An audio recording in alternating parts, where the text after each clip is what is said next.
hari ini buat oke. Nah, sekarang waktunya yang gak sabar banget buat aku juga, yaitu kita kenalan sama speakers kita yang keren banget. Nah, buat Kak Arifah, halo Kak. Halo, halo Sabrina. Halo Kak. Oke, Kak Arifah kira-kira kita tuh bisa manggil Kak Arifah nih atau Kak Dona gitu, atau ada panggilan lain gitu? Bebas sih sebenarnya, tapi lebih banyak yang manggil Arifah. Oke, Kak Arifa. Nah, sekarang aku juga kita mau get to know what today's mentor gitu ya. Kita kenalan dulu nih sama Oke. Kak Arifa gitu.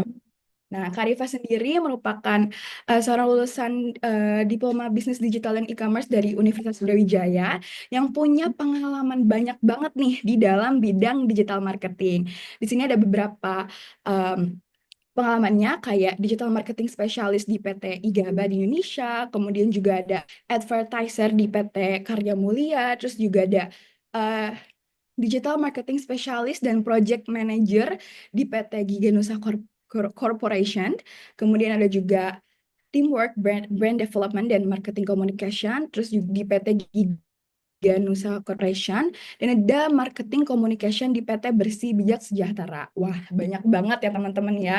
Keren-keren banget pengalamannya. Dan kayaknya nih teman-teman dan aku juga nih jadi nungguin gitu pemaparan materi yang pastinya nih bakal super insightful gitu di pagi hari ini. Nah, kalau gitu buat Kak Arifah, waktu dan layar dipersilahkan.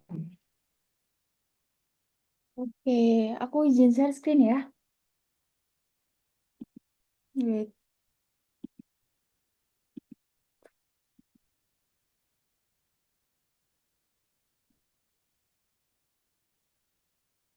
udah kelihatan belum ya? Udah Kak Arifah. Oke. Halo semuanya. Kayaknya udah dikenalin ya sama Sabrina, jadi nggak perlu kenalan dua kali. Di sini mungkin udah di-spill kalau kita itu bakal ngebahas tentang copywriting esensial, yang mana kayaknya kalian udah sering gitu ya nemu-nemu copywriting. Karena apalagi kayaknya sekarang ini anak-anak Gen Z semua ya di sini. Iya ya. Masih kuliah semua atau udah ada yang kerja? Boleh nih, boleh chat di komentar gitu biar aku tahu. Oh, masih kuliah semua. Oke. Antusias ya ternyata. Masih anak-anak kuliah tapi udah bener-bener udah semangat gitu buat nyari-nyari ilmu tentang digital marketing, tentang buat skill masuk company gitu kan ya. Company sekarang kan rata-rata bener-bener butuh digital marketing gitu ya. Dan ini prospek yang bagus banget buat kalian. Appreciate banget lah. Terus habis itu oke. Nah, copywriting itu banyak banget, apalagi kalau kalian mau masuk ke digital marketing, kalian tuh bakal nemuin copywriting dimanapun. Di website, terus di sosmed, di email, ataupun di marketing WhatsApp blast pun kalian bakal nemuin gitu. Jadi kita benar-benar harus beda ini. Di sini aku nggak bakal ngebahas tentang pengertian aja kok. Gak bakal ngebahas tentang gimana sih cara bikinnya, tapi aku juga bakal ngasih tahu nih rahasia-rahasia apa atau strategi-strategi apa sih yang bisa kalian pakai di copywriting kalian agar bisa lebih menjual gitu kan. Oke, buat pengenalan kayaknya udah dikenalin. Kalau kalian pengen tahu aku dan pengen connect with me in LinkedIn, silakan. Nama aku Arifah Dona. Di situ kalian bisa sharing sama aku juga kalau ada yang punya pertanyaan tentang digital marketing, semua channel, misal SEO, SEM, paid ads, website, dan lain-lain, kalian bisa reach out aku di sini. Nah, sebelum aku mulai menjelasin, aku pengen tahu nih, seberapa tahu kalian tentang copywriting sih? Ada yang udah pernah bikin, atau ada yang eh apa sih yang dimaksud copywriting? Kalau kalian ngerti gitu, bisa chat di kolom komentar atau ada yang mau resen gitu. Aku pengen tahu deh. Copywriting itu apa sih kira-kira di otak kalian gitu?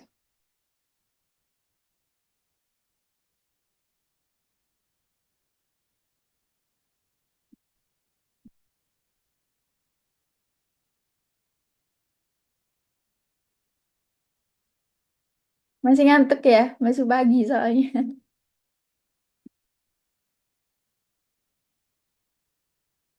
Oke, betul-betul bisa tulisan untuk promosi,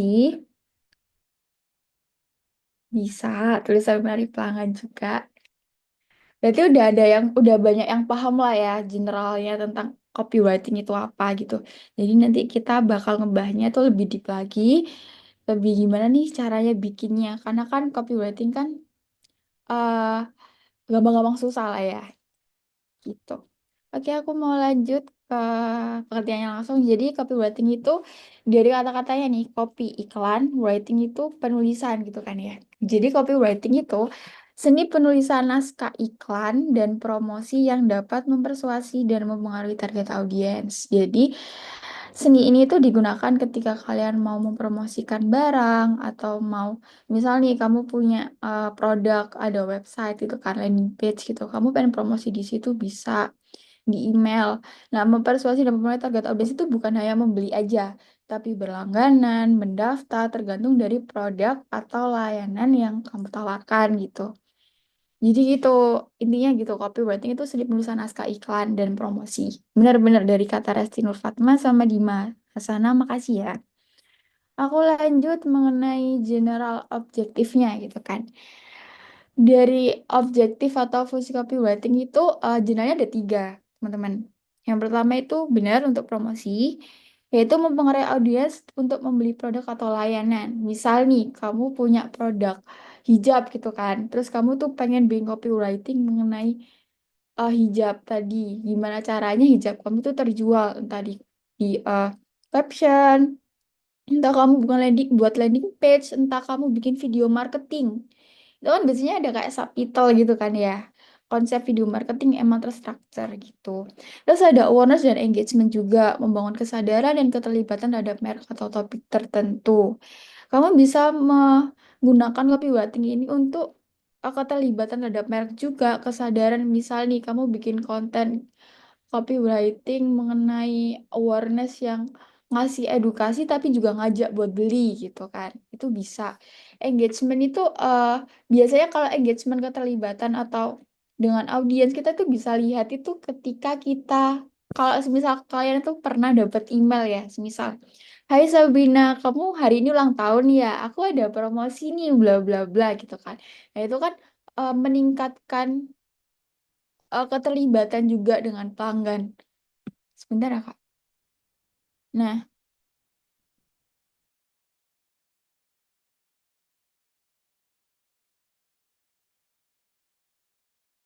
Nah, yang ketiga itu ada branding. Branding ini membangun dan memelihara identitas merek. Kalian tuh pasti pernah nih lihat tagline-tagline logo gitu, misal Nike, Just Do It gitu kan.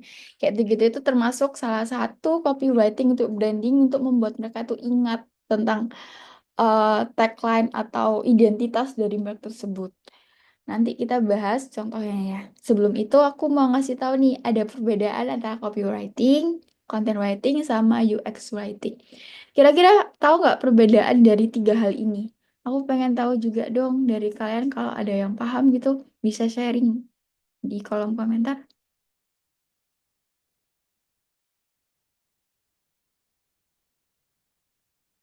Yuk guys, masih ngantuk ya pagi-pagi, apalagi minggu pagi ya. I'm sorry for taking your time gitu kan ya. Soalnya juga apalagi kuliah gitu, liburnya kan ya. Sabtu Minggu biasanya buat hangout ngopi-ngopi kalau nggak gitu tidur bangunnya siang gitu kan aku juga kayak gitu kok biasanya.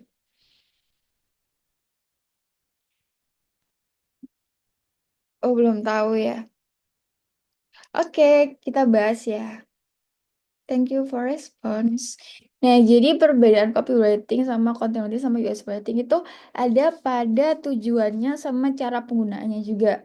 Yang pertama tujuannya dari copywriting sendiri, dia tuh berfokus pada persuasi atau mendorong tindakan.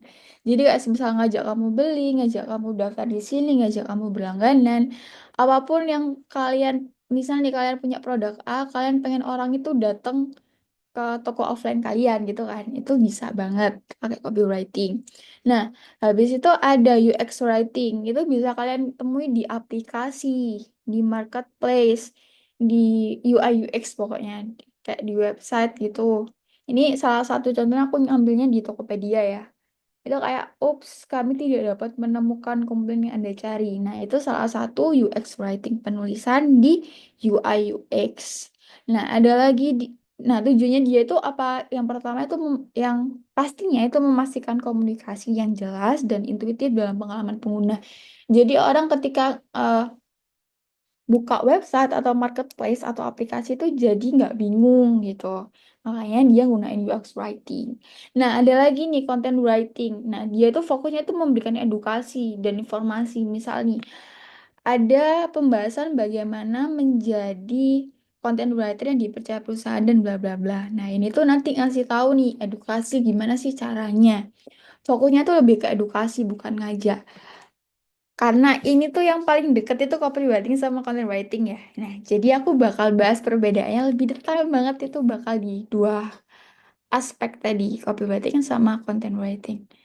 Di sini sebenarnya hampir sama, cuman cara pembuatannya beda dan apa ya, tujuannya juga.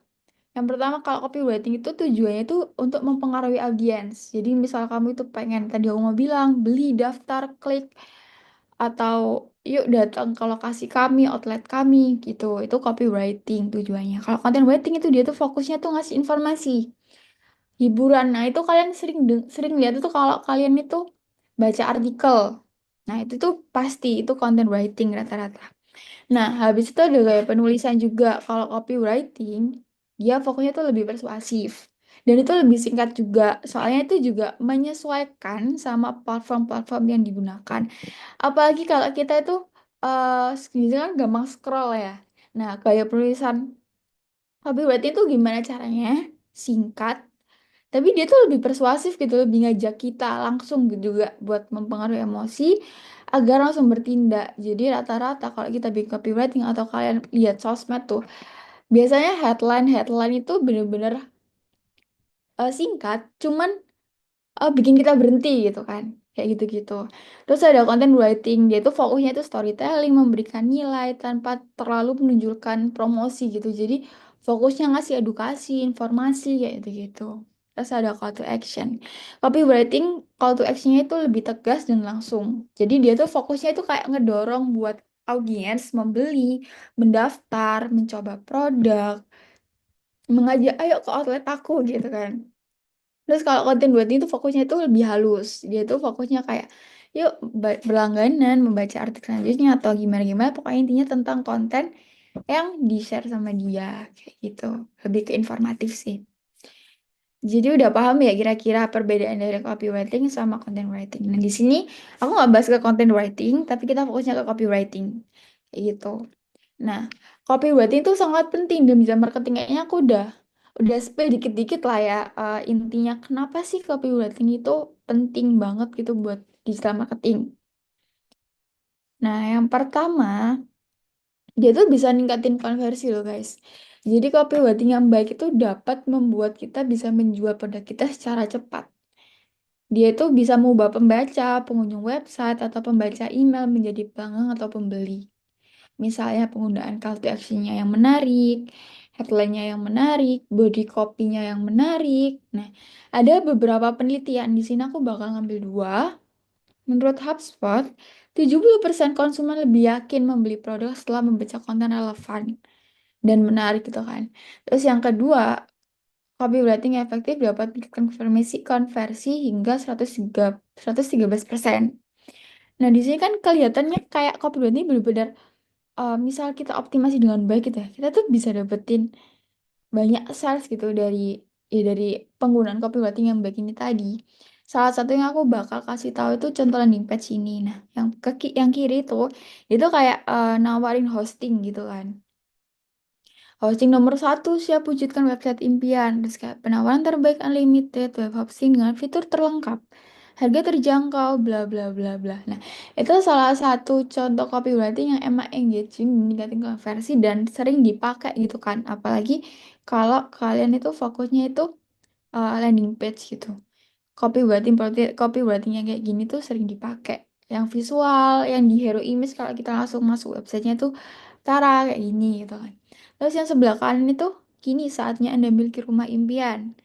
Hanya 200 juta, bla bla bla, kayak gitu. Itu salah satu contoh copywriting itu bisa ningkatin konversi dengan cara ini. Secara kemudian ada lagi memperkuat branding yang aku tadi bilang. Fungsi dari copywriting itu ada salah satunya itu branding. Dia tuh melalui kata-kata yang dipilih dengan cermat, copywriting ternyata tuh mampu menciptakan identitas loh guys. Jadi kalian pernah kan dengar kayak semisal ada brand terus ada tagline-nya gitu kan. Nah itu tuh salah satu eh, contoh copywriting yang fungsinya itu lebih ke branding gitu. Biar apa? Biar dia tuh kelihatan unik, autentik, kelihatan diferensiasinya tuh beda gitu. Misal Apple, think different. Coca-Cola, taste the feeling. Nike, just do it kayak gitu. Itu 2 sampai 3 kata yang emang bener-bener eh itu yang bakal digunain terus gitu buat campaign, buat apa. Yang mana dia itu menciptakan hal yang unik atau diferensiasi dari brandnya dia dari brand yang lain yang sama gitu kan produk-produknya. Kemudian untuk ketiga itu hubungan dengan audiens. Ternyata copywriting bisa loh guys untuk ningkatin audiens, keterlibatan emosionalnya, hubungan personal dan lain-lain. Nah, ini tuh bisa sering kalian lihat itu aku tadi udah bilang spill di email. Soalnya email tuh fokusnya tuh personal. Tipe email tuh bener-bener personal banget. Kayak misal, hai, hai Arifa, hai Amanda, atau hai siapa, hai Dima, hai Sabrina, dan lain-lain. Terus ada kayak misal Indomie, dia tuh juga ngasih copywriting yang hubungan, bikin kita itu bangun hubungan emosional gitu kan. Misal, Indomie tuh dia tuh ngasih challenge gitu kan, cara ikutannya, terus kayak bla bla bla gitu kan. Itu tuh kayak ngasih tahu kita, Indomie tuh pengen loh bikin hubungan emosional atau personal dengan kita gitu. Terus yang ketiga itu kayak semisal Indomie tuh ngasih kayak eh, apa ya komentar-komentar tuh dia tuh kayak bikin konten UGC. UGC tuh user generated content. Nah, UGC ini dibikin dia tuh jadi kayak konten story gitu. Konten reels, maaf. Nah, ini tuh kayak pertanyaan Indomie lovers gitu kan. Nah, kalau orang-orang tuh jadi kayak tertarik gitu loh, kayak oh oke orang ini tuh berniat untuk membangun hubungan emosional atau personal dengan audiensnya dia kayak gitu.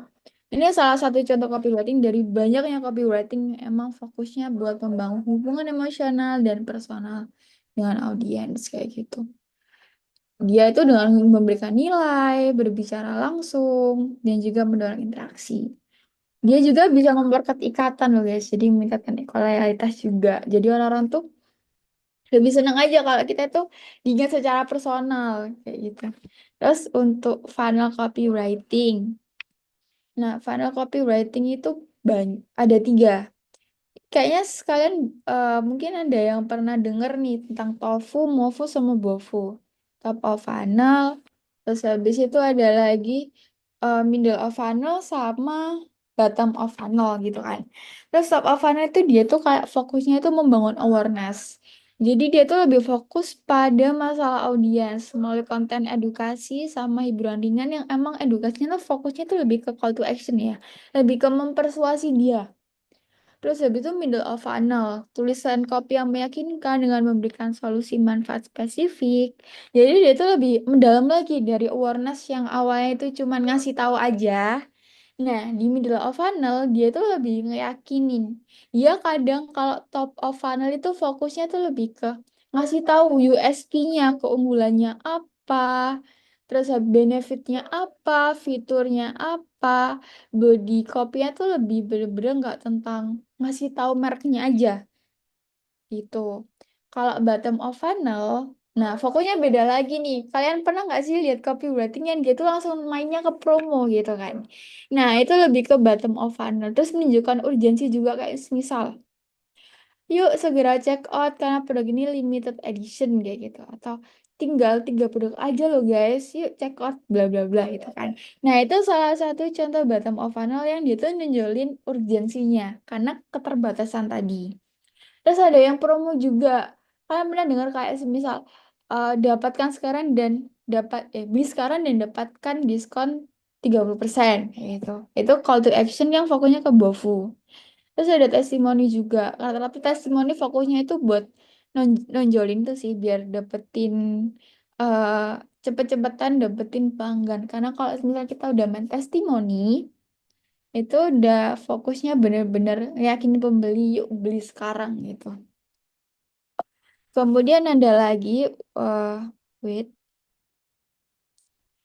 Nah, ini contohnya, tofu, mofu, bofu. Hampir sama, cuman kalau dilihat secara jeli, ini tuh lebih fokusnya tuh ngasih tahu tentang Ramadan kali ini dekatkan yang jauh, kiriman bermakna. Itu lebih ke Wores aja kalau ada campaign nih tentang Gojek, eh, biar memperdekat yang orang-orang jauh nih kayak misalnya aku ngasih ngasih GoFood ke kamu gitu kan. Terus mofu itu fokusnya itu ke ya itu apa ya? Menjelaskan tentang USP-nya juga kayak Gojek Super App, satu aplikasi untuk beragam solusi dengan lebih dari 20 layanan. Dia udah mulai apa ya ngasih tahu benefitnya dia apa kayak gitu. Jadi hampir-hampir sama sebenarnya. Terus ada Bovo juga. Bovo itu lebih fokusnya langsung ke konversi kan dia. Nah, dia tuh langsung kasih tahu jalan-jalan, jalan dan jajan lebih hemat pakai voucher ini. Lebih hemat pakai GoPay dan GoPay Later. Nah, itu fokusnya ke Bovo. Kira-kira ada yang bingung nggak? Paham ya? Kayak gini. Terus habis itu, sekarang kita udah mulai masuk aspek-aspek esensial. Aspek-aspek esensial copywriting ini aku minta tolong kalian ada yang catat ya, soalnya menurutku ini pentingnya sih. Jadi ini tuh kayak strategi-strategi copywriting yang bisa kalian gunain ketika kalian bikin copywriting gitu. Terus habis itu untuk pertama, nggak usah jauh-jauh deh, nggak usah bahas bikin copywriting dulu. Kita harus bahas tentang memahami audiens dulu. Karena yang kita sasar itu bukan kita sendiri dong. Kita sasar itu target audiensnya. Jadi anggapannya kita tuh audience oriented gitu kan.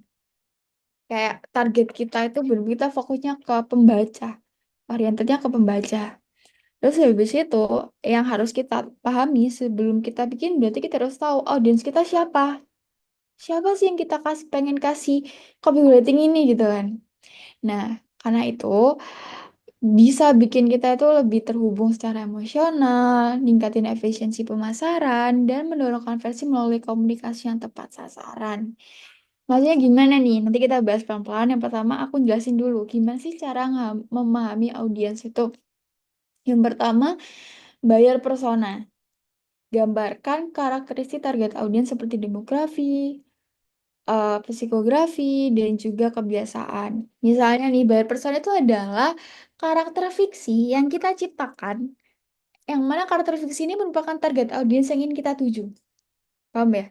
Semisal aku punya hijab, brand hijab ya, brand hijab, terus aku itu pengen target orang-orang seumuran kalian lah, anak kuliahan yang budgetnya budget anak kuliah gitu kan. Jadi aku ngejualnya segitu, terus permasalahan mereka itu bla bla bla, misal permasalahannya itu pengen dapetin kan yang lebih enak, lebih adem dan lain dengan budget terjangkau kayak gitu. Nah, aku udah punya brand persona di dengan usia sekian, gender cewek, lokasi. Semisal aku mau lokasinya itu anak-anak Jawa Timur semua gitu kan dan lain-lain ya gitu. Atau aku pengen lokasinya itu all gitu, itu bisa. Terus psikografi, minatnya apa, nilainya apa, gaya hidupnya apa, kebiasaannya juga apa kayak gitu. Misal aku mau pengen jualan eh, hij- apa ya jilbab khusus olahraga, berarti kan kebiasaannya kan ya kayak olahraga kayak gitu-gitu. Terus habis itu ada analisis data pelanggan dari forum online. Kamu bisa nih gunain data survei, wawancara atau analitik platform. Misal nih, kamu itu pengen tahu gender paling banyak dari brandmu itu cewek gitu kan. Dari media sosial kan bisa gitu ya. Di analytics-nya. Terus di Google Analytics kalau kalian main Google Analytics itu lebih lebih banyak dari umur, dari lokasi juga. Kayaknya di media sosial IG juga ada sih. Terus dari eh, mungkin jam jam mereka main HP dan lain-lain kayak gitu-gitu. Itu bisa di riset sih. Terus lakukan riset juga di forum online. Kira-kira nih kalau misal kamu jual produk ini, orang-orang itu pengennya kayak gimana sih kayak gitu. Cari aja mungkin produk kamu bisa di Quora atau di tempat-tempat forum online gitu tuh biasanya tuh banyak dan itu sering digunain digital marketer buat research sebenarnya kayak gitu-gitu itu. Terus ada lagi ulasan produk. Mungkin kalau misal kamu tuh belum mulai, brandmu belum tayang gitu ya, kamu bisa lihat di brand kompetitor. Nah, itu bisa lihat tuh testimoni mereka, ulasan mereka tentang produk itu. Terus kamu jadiin evaluasi produk kamu. Itu bisa banget. Terus melalui interaksi langsung dengan pelanggan. Misal kamu tanya-tanya, pelanggan kamu itu gimana orangnya kayak gitu. Bisa tuh, bisa jadiin insight buat eh, memahami audiens tadi. Terus ada lagi yang ketiga, tone of voice. Mel, kamu bisa kamu bisa milih tone of voice yang sesuai dengan target audiens kamu. Misalnya, audiens kamu itu anak Gen Z banget gitu kan. Nah, akhirnya kamu tuh bikin copywriting itu nggak formal, guys. Jadi kamu tuh fokusnya tuh copywriting yang casual, yang humoris, yang hibur gitu kan. Nah, itu kayak yang anak Gen Z banget itu gimana sih kayak gitu. Nah, tone of voice itu emang harus disesuaikan sih sama sama apa ya?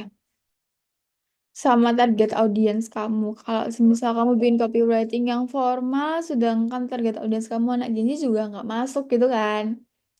Itu salah satunya. Kenapa memahami audiens itu penting? Karena dengan kamu bikin ini dulu, kamu bakal lebih gampang bikinnya. Nanti aku bakal kasih tahu tentang ini. Pertama bayar persona ya. Di sini aku ngasih contoh bayar persona. Ini tuh produknya hijab. Contoh aja ya. Namanya Mila, usianya 23 tahun, jenis kelaminnya perempuan, pekerjaannya pegawai swasta, gaji per bulannya 3 juta, range-nya ya, pendidikannya D3 atau sampai 1 gitu kan. Lokasinya Jakarta, masa yang dialami bosan dengan hijab, bla bla bla gitu. Nah, kalau kalian bikin ini sebenarnya tuh ini nggak buang waktu sebenarnya nggak buang waktu sama sekali kan dengan kalian bikin ini kalian tahu tone of voice-nya pertama oh berarti tone of voice-nya dari brand ini itu adalah casual dan lebih ke fun lebih ke humor lebih ke ya ini kan masih anak Gen Z kan ya lebih ke Gen Z gitu kan terus habis itu kamu kalau kalian bisa lihat tentang jenis kelamin ya berarti perempuan. Kalian bisa bikin konten-konten yang kecewek-cewekan. Halo sis, kayak gitu kan. Jadi fokusnya tuh lebih ke jadi efisiensi pemasaran itu ada. Kalian nggak bisa guys menangin semua target audiens itu nggak bisa.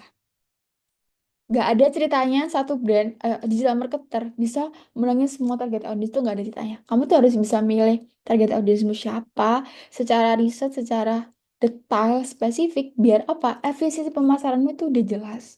Kalau kamu efisiensi pemasarannya nggak jelas, kamu nggak target audiensmu nggak ada, iklan kalau kamu mau ngiklan, kalau kamu mau bikin konten itu juga bakal kebingungan. Tuh. Makanya bayar persona itu kalau di dalam marketing itu penting. Siapa bayar persona kamu? Siapa target audiens yang pengen kamu tuju? Kamu bisa nunjukin ini. Gitu.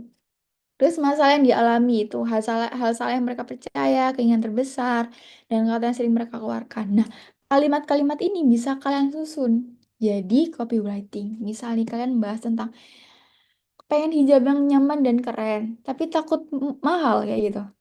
Karena kan dia kan hal hal salah yang mereka percaya kan berarti kan hal yang mereka takutkan gitu kalau misal beli hijab tapi mahal gitu kan. Tak pengen nyaman keren tapi mahal gitu kan. Itu bisa jadi salah satu copywriting.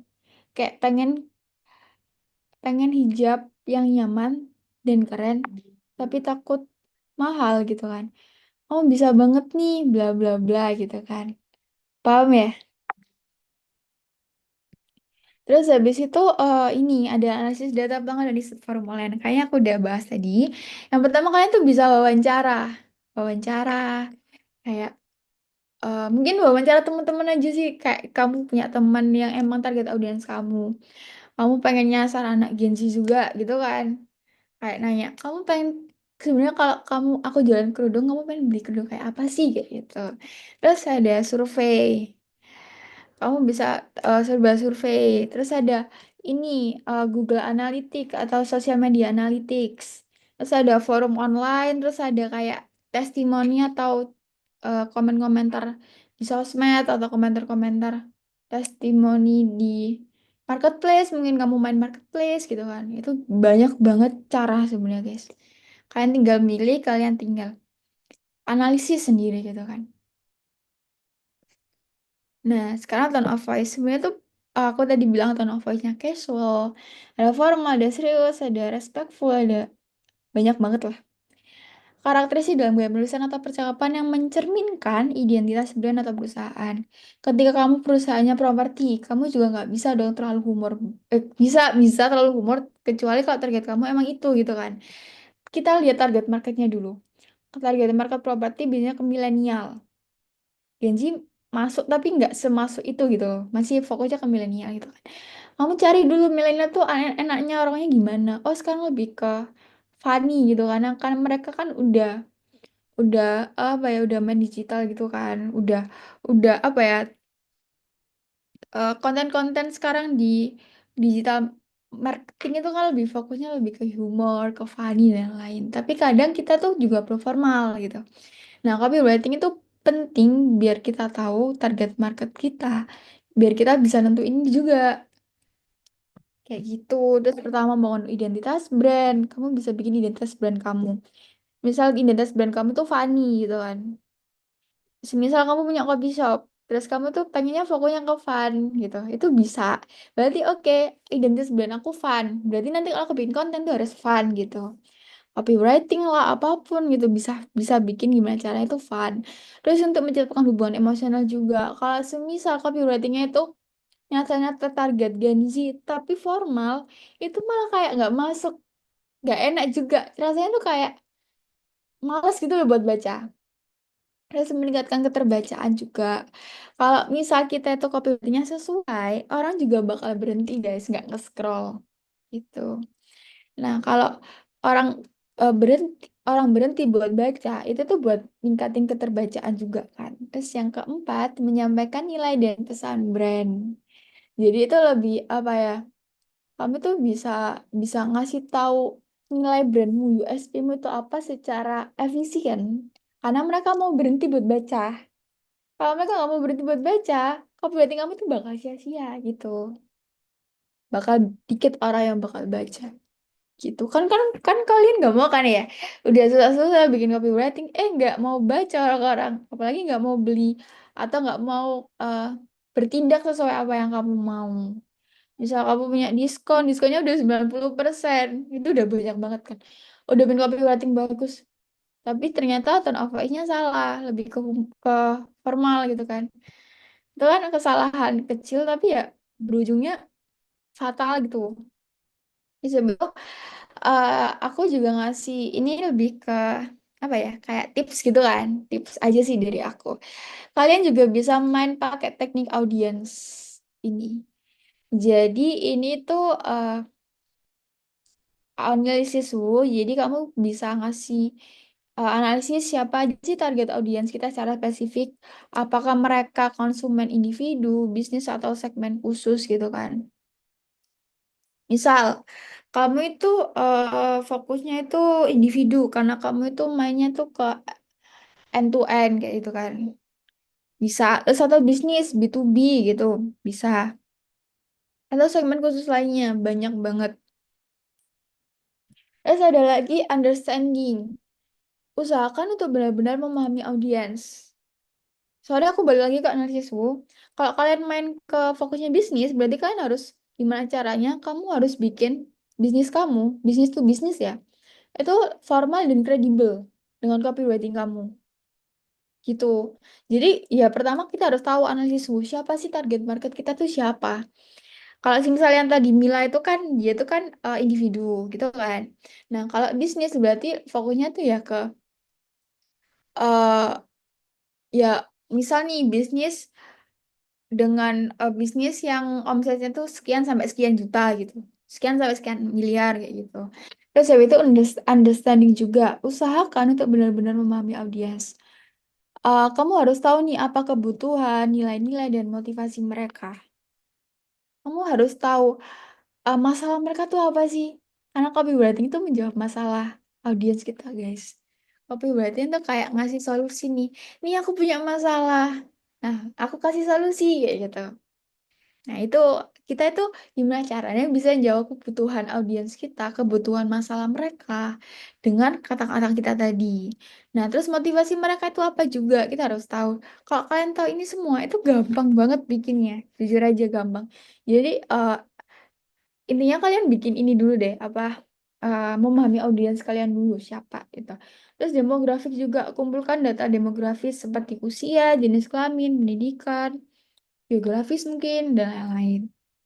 Terus interest, apa sih minat dan hobi mereka, apa yang mereka sukai dan tidak sukai. Misal nih, yang mereka sukai itu warna-warna, kalau misal hijab, aku bahas hijab ya, warna-warna warm gitu kan. Berarti kan kalian lebih fokus memproduksi itu gitu, karena target market kalian orang-orang yang suka itu warna itu gitu kan. Terus atau apa yang mereka suka dan tidak suka, misal tidak suka itu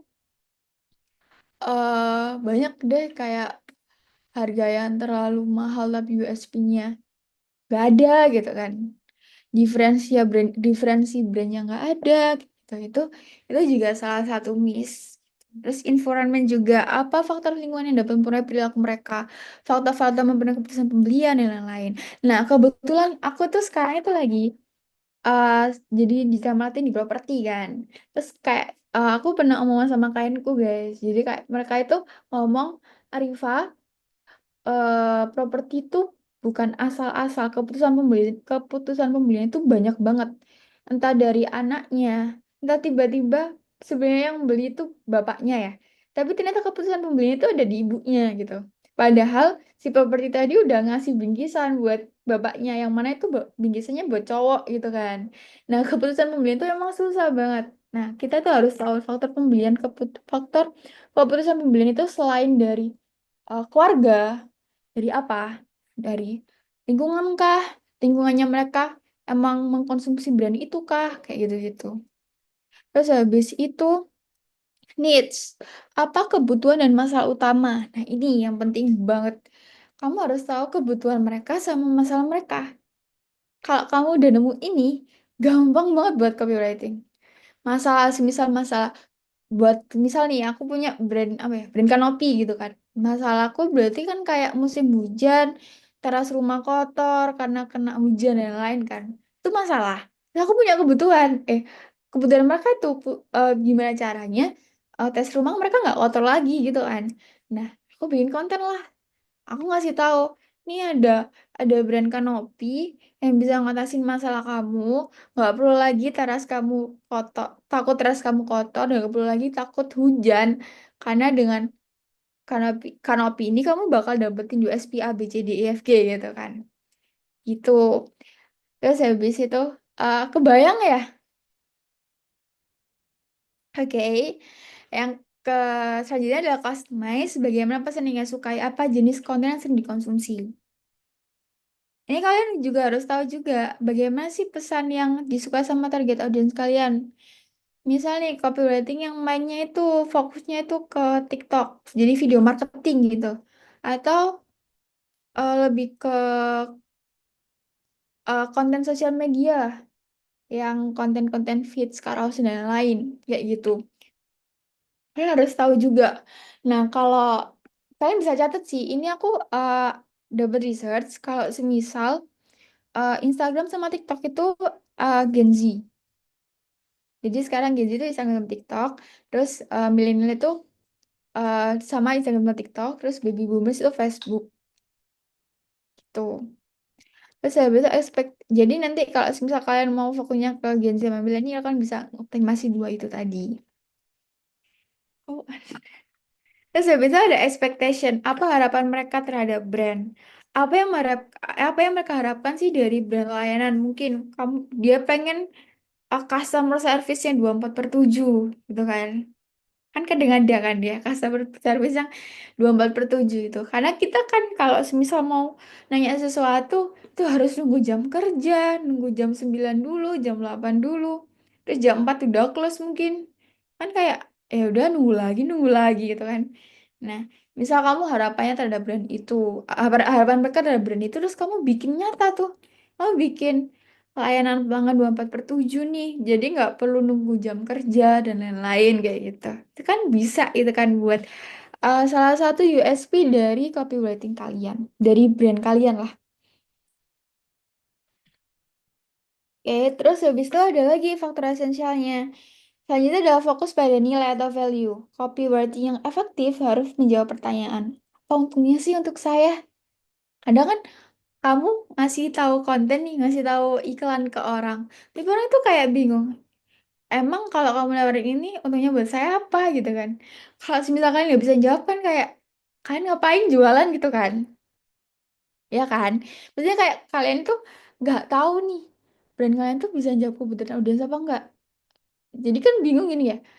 eh Gimana ya Kak? Jadi jawabnya kayak, loh kok blunder gitu kan? Padahal kan sebenarnya yang punya brand kamu, harusnya kamu lebih paham gitu. Nah, dengan kamu bikin copywriting yang nggak hanya ngasih tahu, aku punya produk kecantikan nih, beli beli ya. Maksudnya kamu beli gitu kan? Kan itu kan nggak ngejawab kebutuhan audiens gitu. Apa sih manfaatnya? Apa sih diferensiasinya dari produk-produk lain? Keunggulannya apa dari ke produk yang udah aku pakai gitu? Jadi kasih tahu, misal nih copywritingnya jadi kayak ingin bebas jerawat dengan cepat. Misal nih kamu pakai produk ini gitu. Karena produk ini memiliki bla bla bla bla A B C D E F G gitu. Itu bisa. Jadi nggak hanya dapatkan produk kecantikan dengan harga sekian dan bla bla bla. Tapi kita nggak tahu itu produk kecantikannya buat apa, ya kan? Eh, Emang kredibel apa enggak? Karena kan produk kecantikan takutnya nggak cocok gitu kan. Gitu. Terus habis itu menjawab kebutuhan audiens yang aku tadi kasih tahu tadi, what is in it for me? Audiens lebih tertarik pada manfaat guys daripada fitur. Ini nanti aku bakal bahas lebih detail lagi. Terus membangun diferensiasi, jadi menyoroti nilai yang membuat produk atau layanan yang dapat menjual dibandingkan kompetitor. Jadi bikin alasan gimana caranya, bikin copywriting yang bikin mereka tahu, oh berarti brand kita nih lebih bagus dari brand ini tanpa ngasih tahu, tanpa nge-mention brand ini gitu. Bisa ngasih tahu kayak eh, kamu punya layanan yang tidak semua orang punya gitu. Layanan 24/7 kayak gitu. Atau layanan home service, misal kamu ada produk-produk yang emang sebenarnya konsultasinya di tempat gitu. Terus ini yang aku maksud tadi, soroti manfaat bukan sekedar fitur. Jelaskan bagaimana fitur produk atau layanan memberikan manfaat nyata bagi audiens. Jadi kan ada fitur sama manfaat. Kalau fitur, semisal nih, kalian punya charger gitu kan, yang dia tuh punya fitur itu pengisian daya cepat atau fast charging. Terus kalian tuh fokusnya ke fitur aja, tanpa ngasih tahu, emang kalau fast charging emang kenapa gitu. Iya kan? Kayak apa eh apa yang apa manfaatnya buat saya? Dengan kalian ngasih tahu, kamu bisa ngisi daya ponsel loh dalam waktu singkat gitu sehingga tetap produktif tanpa perlu menunggu lama. Apalagi kalau orang-orang yang kamu target itu orang pekerja atau orang-orang yang emang sibuknya tuh 24/7 kayak gitu. Terus ada lagi layanan banget 24/7 yang aku bilang tadi. Dapatkan bantuan kapan saja tanpa harus menunggu jam operasional kayak gitu atau jam kerja. Dengan kalimat itu juga itu tuh bisa bikin kayak orang lebih lebih paham gitu loh.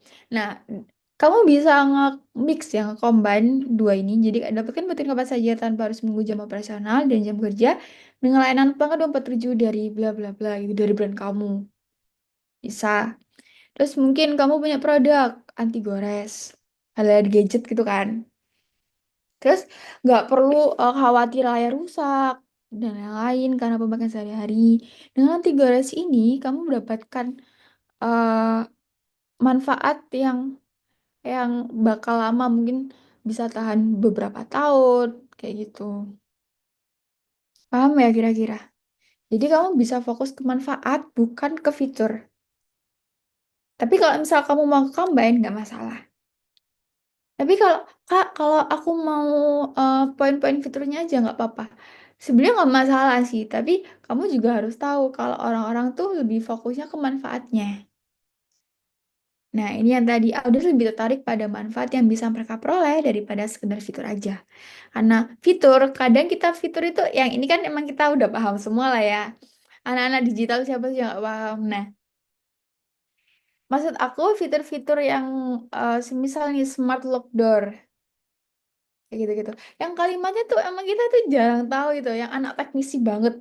Nah, itu kan orang-orang itu belum tentu paham. Kalau orang-orang yang paham mungkin nggak perlu ya, nggak perlu paham banget manfaatnya kan dia tahu manfaatnya. Tapi kalau orang yang nggak paham fiturnya, itu kan jadi hal yang challenging gitu buat kita. Nah, ada social proof. Kalian pernah nggak sih nemu landing page yang ada social proof ini? Salah satu contohnya social proofnya kayak ada mungkin dari Google, Google apa ya, Google Business, Google Maps itu ada.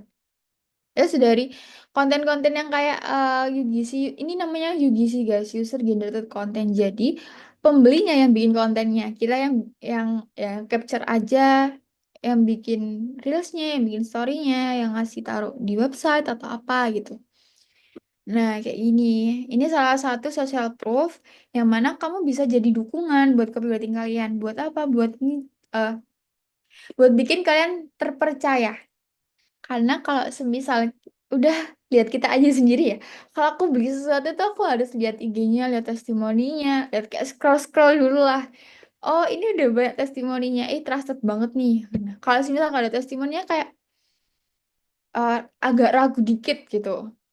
Apalagi kalau main ke marketplace Shopee gitu ya. Apalagi kalian mungkin anak-anak Shopee banget atau TikTok gitu kan. Terus kalian mungkin kalau beli sesuatu tuh lihat dulu pasti. Kalau aku sih lihat, kalau aku sih lihat. Aku lihat kayak semisal ratingnya bagus nggak, komentarnya yang rating satu berapa, yang rating lima berapa dan lain-lain. Itu bisa jadi dukungan buat copywriting kalian. Terus ada unique value proposition. Pastikan copywriting menyoroti apa yang membedakan produk atau layanan dari kompetitor dan mengapa itu lebih baik. Jadi aku tadi bilang ke kalian itu tentang diferensiasi. Jadi kayak gimana caranya kalian itu ngasih tahu, produk aku ini lebih baik loh dari orang lain. Brand-brand lain itu nggak sebagus produk aku dengan copywriting tadi. Ngasih tahu USP dan lain-lain. Ngasih tahu apa sih perbedaannya kayak gitu. Kayak misal nggak semua orang milanan pelanggan 24/7. Kami menyediakan bla bla bla bla gitu kan. Terus habis itu aku ngasih tahu studi case ya ini. Studi case-nya itu ada pelatihan online yang bersertifikat dengan fleksibilitas belajar kapan saja dan dukungan mentor pribadi. Di sini aku bagi nih, aku bakal bikin copywriting yang mana menekankan kemudahan akses dan fleksibilitas jadwal. Karena ini salah satu diferensiasi dari beberapa pelatihan lah ya. Terus yang kedua, aku bakal ngasih tahu nilai tambah berupa mentor pribadi di copywritingnya. Yang ketiga, aku bakal berikan bukti kredibilitas seperti jumlah peserta yang berhasil atau institusi yang mengakui sertifikatnya. Paham ya? Jadi dari pelatihan ini, aku bakal bikin copywriting yang fokusnya tuh kayak gini. Tekankan kemudahan akses dan fleksibilitas jadwal. Anda itu bisa fleksibilitas belajar kapan saja. Terus sorotin ya tambah berupa mentor pribadi. Dan dukungan mentor pribadi. Dan nggak semua pelatihan itu punya mentor pribadi kan. Terus ada berikan bukti kredibilitas seperti jumlah peserta yang berhasil. Ini tuh bisa ningkatin kredibilitas kita, ningkatin kepercayaan orang-orang dan institusi yang mengakui sertifikatnya. Misal ajak jago institusi sama siapa gitu kan. Terus habis itu ada lagi struktur copy yang jelas. Oke, kita masuk ke cara pembuatan ya. Udah mulai cara pembuatan. Jadi struktur copy yang jelas. Sebenarnya itu secara general itu ada tiga. Kita bikin kayak gini tuh buat membantu kita dalam lebih mudah menyampaikan pesan secara terorganisir dan memudahkan audiens untuk memahami, tertarik, dan akhirnya mengambil tindakan. Maksudnya apa? Pertama, memahami dengan headline. Oke, pertanyaan dari Sahila Zen ya. Izin tanya Kak, berarti UFP ini jatuhnya kayak berlebihan dan kekurangan daripada kita sendiri ya. Sebenarnya ya, UFP itu bukan kekurangan ya, Sahila. Jadi UFP itu pokoknya itu mengapa itu lebih baik. Jadi mengapa brand kita itu lebih baik. Jadi kita fokusnya ke kelebihan aja. Tuh. Kalau kekurangan itu ke kompetitor. Jadi misalnya kamu dari riset kompetitor ya. Kompetitor. Oh, brand aku hijab misal. Kompetitornya itu A, B, C, D, E, F, G, H, I, J gitu kan. Terus habis itu dari komputer tadi kamu nemuin, oh kompetitor ini belum gunain ini nih gitu. Nah, akhirnya kamu jadiin itu USP-mu karena kamu pengen ngaplikasiin hal itu yang belum dimilikin brand ini ke kamu, ke punyamu.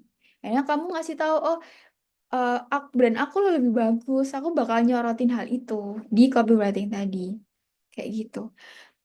Sahila paham atau kurang jelas ya? Paham, Kak? Oke, thank you ya for questionnya. Terus habis itu struktur copy yang jelas tadi ya, aku balik lagi. Yang pertama itu ada headline, body copy, sama call to action. Yang pertama headline, pasti yang dilihat itu pertama judul. Gimana caranya kalian bikin copywriting? 1 sampai 3 detik pertama itu bisa bikin orang berhenti buat scroll. Entah kalian bikin video marketing kan itu ada copywritingnya kan. Nah, itu kalian bikin apa ya? Bikin headline yang emang hook banget, emang engagingnya tuh kena banget gitu loh. Kayak kalian inget Kaluna nggak ya? Kaluna yang lagi viral-viralnya tuh kemarin. Yang di film itu, Kak. Nah, iya. Nah, itu Iya. kan banyak banget tuh yang bikin konten tentang Kaluna. Ingat nggak? Ada yang pernah denger nggak? Kalau pemain TikTok ya, aku user TikTok banget sih.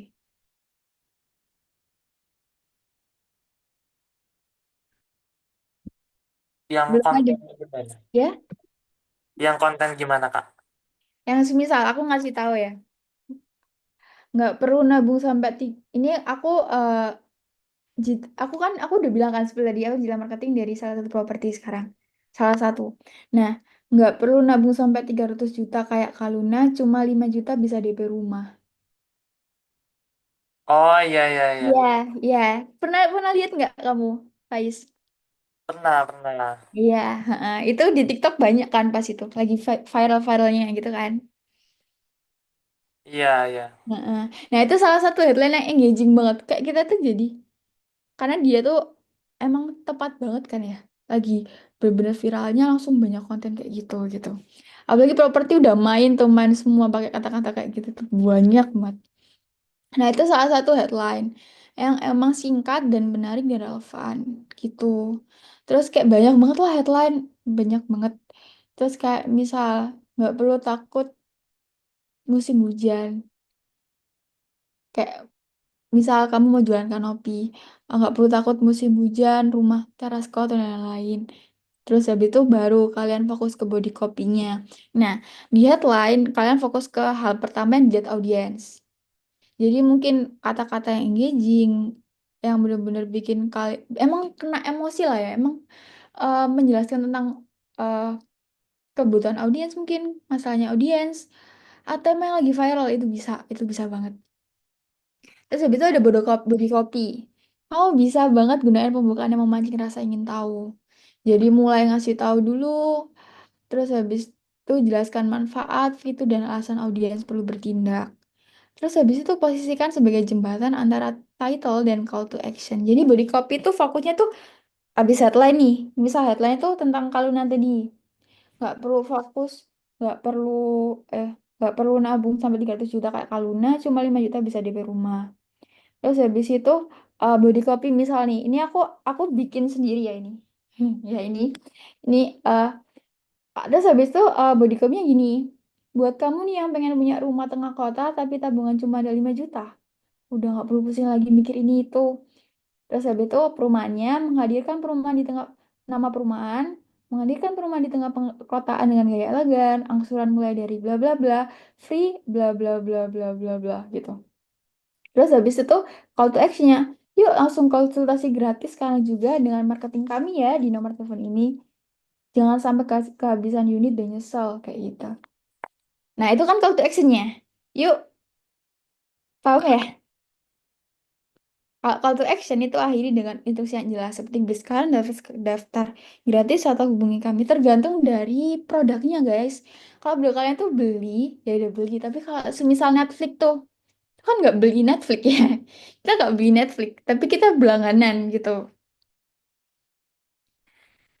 Udah paham kira-kira? Ini generalnya aja sih kayak gitu. Terus habis itu ada lagi tentang ini. Kakak, Ini boleh aku izin tanya Kak? Boleh diulang nggak Kak bagian call to action ya? oke. Call to action itu eh, apa ya, bagian penting dari copywriting sih. Jadi dia itu kayak setiap kita bikin konten copywriting, kita gimana pun harus nyantumin call to action. Karena ketika kita nggak bikin call to actionnya, anggapannya tuh copywriting itu belum sempurna gitu loh, kayak ada cacatnya. Karena misal nih, kamu ya Sahila, kamu itu punya produk eh, minuman gitu kan, minuman. Terus kamu jualan ini, terus habis itu aku tuh tertarik nih sama produk kamu. Terus habis itu aku bingung. Nah, aku tertarik sama produk kamu, terus aku harus ngapain? Beli, tapi beli di mana? Kayak gitu. Jadi kayak kalau misalnya call to action-nya jelas, beli sekarang yuk di nomor ini atau di ini. Nah, orang tuh bakal paham. Oh, berarti kamu mau aku beli. Oh, berarti kamu mau aku daftar. Misalnya daftar itu kayak pelatihan gitu kan. Oh, berarti kamu mau aku konsultasi dengan kamu. Oh, berarti mau aku berlangganan kayak gitu. Nah, call to action itu kayak instruksi aja sih. eh Perintah kita buat mereka bertindak setelah baca copywriting tadi. Karena tujuan copywriting itu biar mereka bertindak, guys. Kalau mereka nggak bertindak, berarti kan ya belum bisa sukses dalam mencapai tujuan copywriting tadi. Gitu. Paham ya? Gini, Paham Kak. oke. Thank you. Terus ada lagi struktur copy. Nah, ini tuh kayak tips dari aku aja sih. Kamu tuh bisa gunain headline dengan kalimat yang provokatif, menarik, atau langsung mengungkapkan apa ya, kayak manfaat utama atau produk layanannya. Terus habis itu kamu juga bisa nih gambarin masalah yang dihadapi audiens yang dapat diselesaikan dengan produk atau layanan mereka. Kemudian layanan kamu. Terus habis itu jelaskan juga bagaimana produk atau layanan kamu dapat menyelesaikan masalah tersebut secara efektif. Kemudian, fokus pada manfaat utama dan cara produk layanan kamu meningkatkan kehidupan audiens. Gini, jadi caranya itu intinya copywriting kamu tuh bisa eh, menyelesaikan masalah audiens lah ya. Dengan copywriting tadi, orang-orang itu kayak misalnya aku punya masalah jerawat. Oke, thank you Rasa. Aku punya masalah jerawat gitu kan ya. Aku punya masalah jerawat. Terus habis itu aku butuh produk kecantikan yang emang punya jerawat gitu kan. Kamu punya brand, terus ada konten copywriting itu kena ke aku. Kamu bilang eh, bisa dengan bilang ini kamu bisa eh apa ya, kayak misal nggak jerawat nggak sembuh sembuh. Yuk, yuk coba produk ini. Kamu bisa nih sembuh dalam waktu bla bla bla bla gitu. Misal kamu nggak bisa janjiin hari atau tanggal atau jangka waktu, kamu bisa ngomong produk ini dengan cepat. Terus kamu ngasih tahu USP-nya apa, keunggulannya apa, eh apa ya, kayak kandungan produk itu yang bener-bener bikin jerawat aku hilang itu apa gitu. Kan itu ngasih tahu solusi buat masalah aku tadi gitu. Paham ya? Nah, ini contoh struktur kopinya yang aku ambil dari yang aku, yang aku ambil dari uh, Spotify Premium yang Expo Pay sama iPhone 13 iBooks lah. Terus nah, dia itu yang kalau misalnya yang Spotify Premium, dia tuh kayak ngasih tahu segampang itu biar Spotify Premium pakai GoPay. Jadi kan masalahnya tuh kayak biar Spotify itu kan kadang kan ada yang ribet gitu kan. Nah, di sini tuh ngasih tahu bisa dengerin musik sesuka kamu. Jadi dia itu kasih tahu juga. Nah, di sini tuh ada call to action guys. Cek selengkapnya di Bitly GoPay Spotify. Kalau kalian sadar kalau di sini di visual itu kata-katanya cuma dikit banget ya. Nah, itu tuh salah satu contoh cara penyesuaian copywriting di digital marketing. kita nggak bisa pakai kalimat banyak banget di visual. Susah guys, dan nggak jarang orang baca gitu. Kita bisa pakai di caption, kita bisa pakai landing page. Tapi di visual, gimana caranya? Kalimat itu udah mencangkup semuanya yang audiens butuhin gitu. Kemudian di iPhone 13 ini, kekuatan super baru di tangan Anda. Ini kan ngasih tahu nih, manfaat terbaru atau fitur terbaru gitu kan. Terus habis itu headline-nya kayak kekuatan super baru di tangan Anda. Apa sih fitur yang bakal dikeluarin nih sama iPhone 13? Terus dikasih tahu tuh di body copy-nya. Layar super cerah dengan desain kokoh, merekam video kelas Hollywood, bla bla bla bla. Nah, di situ ada call to action kalau kalian lihat, beli sekarang gitu kan. Nah, itu kita tahu, oke berarti aku disuruh beli gitu. Jadi paham banget tindakan yang dipengen sama copywriter-nya ini. Berarti aku membaca disuruh beli gitu. Terus habis itu di sini ada tipe headline. Sebenarnya tipe headline itu banyak sih. Cuman ini aku kasih tahu secara general aja yang sering digunain. Question headline. Headline ini bertujuan untuk memancing emosi dan rasa penasaran pembaca. Misal, masih kuat dengan zat yang nggak pernah hilang, gitu kan? Pendatanya. Terus capek dengan iklan yang boncos terus. Yakin nggak berarti kontenmu sudah bagus. Terus kayak gitu-gitu itu question headline namanya. Terus ada selective headline. Headline ini dipakai khusus untuk target market tertentu. Jadi misal target market kamu anak Gen Z banget. eh Spesial untuk para eh, para anak Gen Z ini jangan kelewatan dengerin musik Spotify dengan diskon bla bla bla. Terus spesial buat kamu yang lagi ulang tahun ya gitu. Biasanya di susi gitu kan. Biasanya lagi ada promo-promo pas ulang tahun kita. Terus skincare ini hanya untuk wanita yang ingin kembali terlihat muda. Kayak gitu. Jadi lebih fokus banget target market gitu. Itu namanya selective headline. Terus ada benefit headline. Headline ini bertujuan untuk memberikan apa yang diinginkan oleh target market. Fokusnya kayak lebih edukatif, tapi aslinya dia tuh copywriting. Kayak tips supaya karyawan tetap loyal walau perusahaan diterjang badai. Kamu ngasih tahu misal, "Oh, ini kan tips supaya karyawan tetap loyal walau perusahaan diterjang badai." Ini kayaknya lebih ke pelatihan sih, pelatihan-pelatihan buat karyawan gitu kan. Kamu ngasih tahu pelatihan tadi nanti di bodycapnya. Kamu bisa nih, nanti di akhir habis ngasih edukasi tipsnya A B C D terus akhirnya kayak bilang, kamu bisa juga bla bla bla ke pelatihan ini dengan ini USP-nya A B C D F G gitu. Terus cara supaya jadi sultan dengan modal ngiklan. Nanti biasanya benefit lain itu biasanya rata-rata itu lebih fokus ke konten informatif dulu, poin dikit, habis itu langsung masuk copywriting. Jadi langsung ngasih tahu USP-nya, brandnya, nyuruh brandnya tuh langsung pakai, nyuruh audiensnya langsung pakai eh, layanan atau produk dari brandnya tadi. Banyak banget sih. Terus tipe headline yang lain tuh fear headline. Kayak ketakutan, orang kayak takut banget gitu loh. Misalnya nih lakukan ini supaya kucingmu terhindar dari virus. Mungkin kamu ngasih tahu pas lagi fokusnya virus-virus gitu kan. Virus-virus buat kucing gitu. Terus awas main game kelamaan bikin fungsi otakmu berkurang. Hati-hati, ini tandanya kamu harus mulai sering olahraga. Nah, sebenarnya kayak kayak gini tuh bisa digunakan sebagai content writing juga, guys. Yang feature headline, yang benefit headline. Tapi tergantung tujuannya apa. Kalau cuma ngasih informasi aja, itu just content writing aja. Tapi kalau udah mulai ngasih, akhirnya tuh ngasih tahu kayak misal mempromosi itu berarti udah masuk copywriting. Nanti kelihatan kok kalau kalian mau baca tuh ada perbedaannya. Dia tuh lebih ngajak atau lebih ngasih edukasi. Terus curiosity headline. Jadi bikin headline kamu itu lebih kayak ada rasa penasarannya kayak begini kayak ini tuh lebih ke ya ini lebih ke berita-berita sih. Kalian pernah dengar lah ya berita-berita gitu kan. Terbongkar. Bikin headline terbongkar beginilah cara terlihat cantik tanpa operasi plastik. Begini rahasia Raffi Ahmad dapetin miliaran tiap bulan. Itu sering banget kita dengerin kalau kita lagi baca-baca berita. Terus habis itu, nah ini guys. Jadi ini ada teknik penulisan persuasif.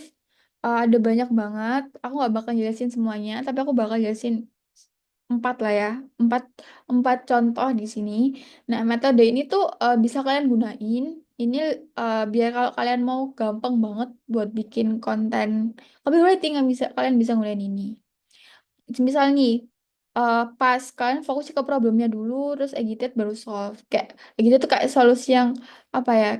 Misal nih, aku ngasih tahu langsung ya, kayak agitate masalah tersebut itu kayak gimana sih? Kamu ngasih tahu kalau jerawat tuh kayak nggak hilang-hilang, kan masalahnya kan jatuhnya kayak nggak pede, kayak gitu kan. Terus habis itu kamu jadi ngerasa insecurean dan lain-lain. Nggak boleh insecure lagi, bla bla bla bla gitu. Lalu misalnya lagi Kak, aku ada brand ini nih, brand ini tuh punya kandungan A, B, C, D, F, G. Atasi masalah kamu sekarang dengan brand ini gitu. Ini bisa kalian screenshot atau gimana bebas. Terus habis itu ada formula FAB yang aku tadi kasih tahu di sini itu ada FAB, features, advantage, sama benefits. Nah, kalau features di salah satunya itu ini, kayak misalnya aku ngasih contoh aja, fitur itu kayak menjalankan fitur dari produk atau jasa yang dimiliki brand. Misal di sini eh, fiturnya tuh kayak bango hitam gurih gitu. Ya, itu tuh ngasih tahu kayak fiturnya tuh kalau misal makanan dia tuh kayak gurih gitu. Tapi itu advantage-nya menjelaskan keunggulan fitur dengan lebih rinci, memperkenalkan kaca bangku hitam gurih terbuat dari kedelai hitam, malika, berkualitas yang memadukan A, B, C, D, F, G gitu. Terus habis itu kamu ngasih benefitnya langsung. Habis keunggulan fiturnya, baru benefitnya. Benefitnya tuh biasanya lebih ke poin ya guys. Kenapa harus memilih? Ini contohnya banyak banget, ini aku mainnya ke makanan. Terus habis itu ada formula PAS. Mulai dari problem, agitate, solution. Mulai dari masalah yang dimiliki target audience. Misal nih, bingung maks target ada menggunung, tapi bikin merenung. Tekankan masalah tersebut, terus baru ngasih solusi. Ayo kejar mimpimu bareng Dana Goals, terus ngasih solusi. Kayak gitu. Ini bisa di caption, bisa, bisa di visual, bisa di video marketing, apapun bisa pakai formula-formula yang aku sebut tadi. So, ada formula BAB, before, after, batch. Ceritakan masalah yang situasi di hadapan yang ceritakan masalah atau situasi yang dihadapi audiens saat ini. Sedang sibuk, beri bayangan bagaimana jadinya jika masalah tersebut bisa diselesaikan. Jadi dia bisa main laptop lagi nih tanpa kepikiran deadline sebanyak itu gitu kan. Sampaikan bahwa brand memiliki solusi, tampil as a hero gitu. Kan kelihatan banget ya hero-nya itu kayak ada apa namanya? eh handphone gitu kan. Nah, kalau semisal visual itu emang agak tricky banget. Tapi kalau caption, kalau video marketing itu gampang sih bikinnya. Terus habis itu formula SSS. Star buat karakter yang menceritakan situasi yang sedang dihadapi audiens, story kembangan tersebut. Solution, jadikan bentuk tersebut jawaban dan penyelamat. Misal kamu ceritakan di caption. Kemarin tuh ada pelanggan kita si A, dia tuh minta bla bla bla gitu. Dia tuh eh, dia itu sedang butuh sesuatu, dia itu sedang ketakutan karena dia itu eh, di di rumahnya musim hujannya tuh lebih parah banget. Terus habis itu masalahnya dia tuh terasnya kotor, terus ataupun takut takut banyak hal, takut atapnya roboh atau gimana gitu kan. Terus akhirnya dia masang kanopi yang bener-bener besar di rumahnya kayak gitu. Atau konsultasi atau apa banyak banget produk-produk yang bisa kalian gunain di formula ini gitu. Kalau di visual ini emang nggak tricky banget tapi intinya kalian paham lah ya. Terus habis itu ada penggunaan kata-kata yang kuat. Ini bisa kalian SS. Yang pertama kalian harus tekan dulu sama urgensi dulu. Urgensi ini kayak kalian bisa gunain kata-kata penawaran terbatas, segera dapatkan. Terus kalian ngasih sosial bukti juga bisa menampilkan testimoni atau tulisan positif gitu kan ya. Misal kalian main landing page, kalian main email, atau kalian main sesuatu yang emang nggak visual aja. Terus habis itu kekurangan, menekankan pada jumlah atau ketersediaan terbatas dari produk. Tersisa 3 unit, misal. Efek positif juga, miliki sekarang, jadikan ini milik kamu. Penghargaan atau pengakuan, gunain penghargaan atau sertifikasi, rekomendasi atau dari otoritas industri. Karena kalau misalnya kita tuh udah ada sertifikasinya tuh kayak lagi terpercaya gitu kan. Terus habis itu resonansi emosional, merasa lebih percaya diri dengan produk kami, kayak gitu. Kalau lebih fokus ke psikologisnya. Terus pemusatan pada masalah juga, menyoroti masalah atau tantangan yang dihadapi pembaca. Kemudian tampil as a hero, nawarin solusi. Habis itu bandwagon effect, ya menyampaikan pesan bahwa banyak orang lain. Kalian sering dengar nggak sih kayak produk-produk tuh ada landing page-nya yang dia tuh kayak bilang ada sekitar 999 orang yang telah mencoba produk ini gitu kan. Itu dia tuh lebih ke bandwagon effect-nya, ngasih tahu udah banyak nih orang lain nyoba, kalian kapan gitu. Itu bisa. Terus kepuasan pelanggan menekankan kebijakan pengalihan uang atau kepuasan pelanggan untuk menghilangkan rasa ragu atau misal layanan pelanggan 24/7 itu bisa jadi hal yang bikin kepuasan pelanggan. Banyak banget. Ini apa ya kayak tips dari aku aja sih. Kalian bisa gunain ini. Terus kayak faktor psikologi copyright itu banyak guys. Kalian bisa fokus ke hopes and fears, emotion, the ego, experiences, expectations, attitudes, beliefs, behavior, style, social, and political. Kalau buying rasional, kalau kita fokusnya ke psikologis aja ya, nggak usah rasional dulu. Karena dari in-book biology, Let's Analyze About Why We Buy, dia tuh ngasih tahu kalau semisal hanya 8% orang keputusan pembeliannya itu dari logis aja. Eh, Keputusan pembelian dari logis itu cuma 8% aja. Sisanya itu dari emosi sama bias yang nggak disadari. Jadi kayak tiba-tiba beli gitu. Pernah nggak sih kalian kayak gitu? Aku pernah sih. Kayak lihat TikTok ada live terus kayak beli gitu. Tiba-tiba mikir ngapain aku beli. Terus kayak aku tuh bikin alasan aja di diri sendiri. Gak apa-apa ini tuh cuma self reward nggak apa-apa. Kalian pasti pernah ya. Aku tuh bisa kayak gitu. Itu menurutku aku real sih. Kalau TikTok, live TikTok jam 12 malam Kak. Iya, kadang kayak bener-bener jam 12 jam-jam yang bener-bener jam-jam rawan kita gitu.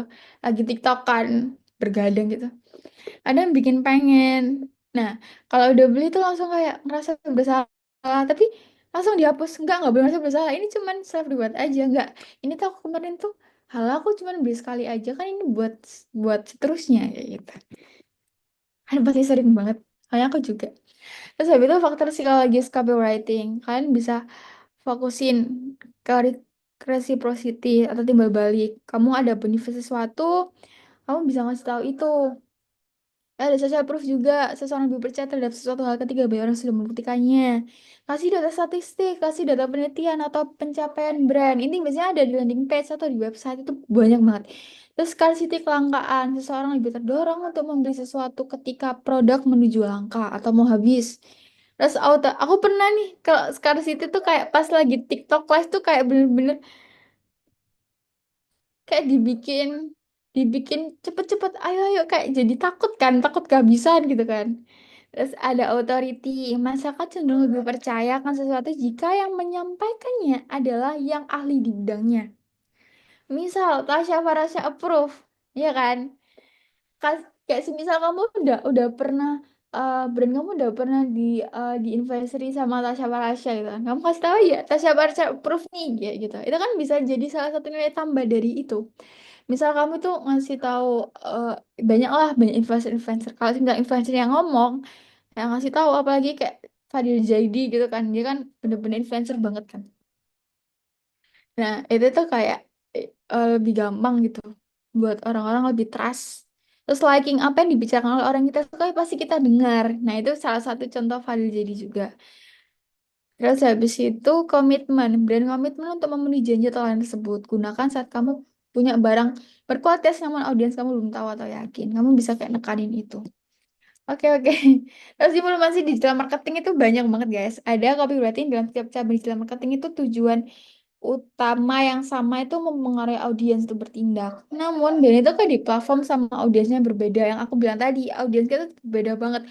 Brand kamu sama brand aku, even aku sama-sama kita sama-sama hijab, kita belum tentu sama. Bisa aja aku jualan hijabnya tuh kayak hijab-hijab yang olahraga, sedangkan aku tuh hijab yang biasa dipakai anak-anak gitu, pasmina atau yang lain gitu. Terus habis itu, eh contohnya nih, konten sosial media tuh fokusnya tuh ningkatin keterlibatan, membangun komunitas, dan mengarahkan audiens ke penjualan. Kemudian website atau landing page, fokusnya tuh bikin orang itu pengunjung buat membeli, mendaftar, misal pelatihan, atau ngeklik ke WhatsApp, misal ada tombol WhatsApp di situ. Terus ada pay per click, PPC ads, misalnya kalian iklan, kalian pokoknya tuh bikin mereka beli. Jadi copywritingnya lebih benar-benar fokus ke BOFU atau bikin promo-promo dan lain-lain. Ada email marketing juga, fokusnya tuh lebih ke personal guys, tapi mendorong eh, hubungan. Jadi kayak mendorong klik, mendorong pembelian, tapi juga fokusnya tuh hubungan gitu. Sorry aku agak cepet, kayaknya mau habis, waktunya mau habis. Terus ada gaya copywriting. Nah, banyak nih cabang copywriting, cabang digital marketing yang harus kamu tahu bahwa semua itu punya copywriting. Di email, pendekatannya itu lebih personal, langsung dan berbasis pada hubungan. Jadi kayak, hai Sabrina, hai Sahila, hai Rasa gitu. Kayak gitu. Jadi kayak lebih personal aja rasanya. Habis itu sosial media. Interaktif, ringan, dan berorientasi pada engagement. Jadi fokusnya ke keterlibatan. Ke komentar, klik, ke klik WhatsApp mungkin ya. Ke like, ke banyak lah. Terus ada lagi website. Dia tuh fokusnya ke konversi. Karena dia tuh kalau website tuh banyaknya lebih ke testimoni, ngasih tahu USP-nya lebih detail gitu kan. Dia tuh fokusnya ke penjualan. Yang mana dia tuh persuasif banget sih. Ada PPC Ads, ngiklan, singkat, fokus dengan eh, permasalahan dan benefitnya apa, terus urgensinya apa gitu kan. Kalau PPC Ads itu kita tuh harus fokus ke pembelian karena kita kan iklan kan pengennya dibeli ya kan. Nah, sedangkan kita kenapa singkat? Karena orang-orang tuh lihatnya cuma 1 sampai 3 menit, 3 detik pertama. Makanya eh, nggak semua orang suka lihat iklan. Sebenarnya kayaknya nggak semua orang nggak suka lihat iklan deh, ya kan? Nah, makanya itu gimana caranya iklan kita tuh dibuat singkat, menarik, dan fokus. Jadi kayak nggak kemana-mana. Terus video marketing, kalau video marketing sekarang itu eranya itu ngehibur dan visual. Jadi kayak ngehibur dulu deh, baru orang tuh baru diem gitu. Terus habis itu ada lagi. Contoh copywriting yang udah masuk tahap akhir. Ada contoh copywriting yang bakal aku spill di sini di platform-platform ini ya, kayak di cabang digital marketing ini ada email, sosial media, website, PPCS sama video marketing. Nah, contohnya tuh misal ini. Kayak toko tahun dia tuh kayak ngasih tahu tingkatkan traffic penjualan dan awareness mulai dari 990.000 per bulan, dapatkan 30 hari free trial. Nah, ini tuh salah satu content writing yang fokusnya ke BOFU, ke promo. Ingat ya? Jadi kayak di sini juga ada call to actionnya, get it on Google Play misalnya kayak gitu. Habis itu ada lagi Gojek. Nah, ini tuh lebih ke hubungan audiens. Dia tuh kayak ngasih tahu Pak Robes dari Merauke habis antar customer terus ketemu sama sesama driver di Tugu Lingkaran Brawijaya. Nah, dia tuh kayak fokus ngasih tahu kayak membangun hubungan personal sama karyawannya, sama audiensnya dan lain. Yang mana dia tuh nggak mikirin diri sendiri, brandnya aja nggak ngasih tahu brandku enggak, tapi ngasih tahu yuk di sini tadi kayak karyawannya ngapain gitu kan.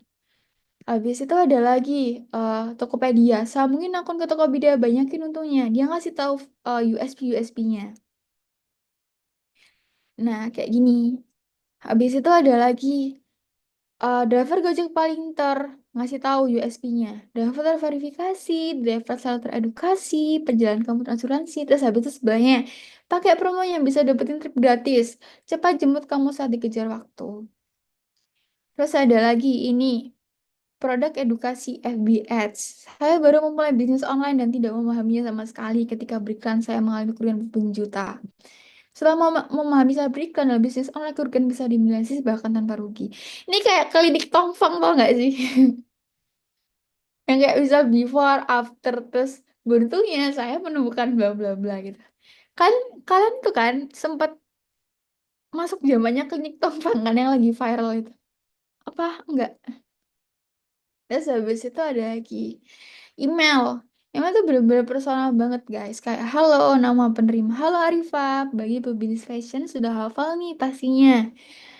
Kayak gini-gini. Itu fokusnya copywritingnya ke email. Sering banget kalian buka email pasti nemu kayak ginian deh.